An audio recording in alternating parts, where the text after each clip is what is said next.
ننگے بدن کے ظلم و ستم کرتا ہے تو کیا کیا جائے؟ تو آقا علیہ السلام نے فرمایا خرید دیا جائے۔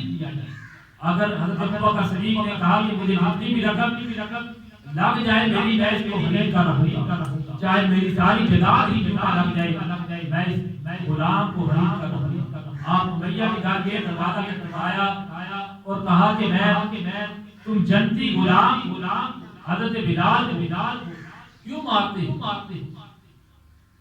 جنتی غلام حضرت بلال کو کیوں مارتے ہو؟ تمہیں ان کی عظمت کا پتہ نہیں؟ یہ غلام مصطفیٰ ہے، ان کے دل میں عشق مصطفیٰ کی تڑپ ہے۔ تو یہ آقا علیہ السلام کی محبت سے سرشار ہے، لہذا انہوں مجھے دے دو۔ تو وہ کہنے لگا کہ ان کی بولی لگا دو۔ چنانچہ آپ نے کہا کہ میں چلو ڈیل کر لیتے ہیں، ایک گھوڑا جو والا غلام تمہیں دیتا ہوں جو کافر ہے۔ وہ مان گیا، رفتہ دے ہو گیا۔ تو پھر ساتھ اشرفیہ بھی دی۔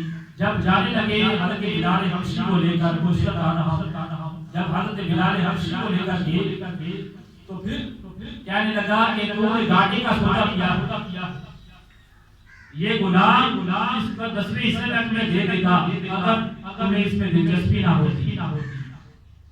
تو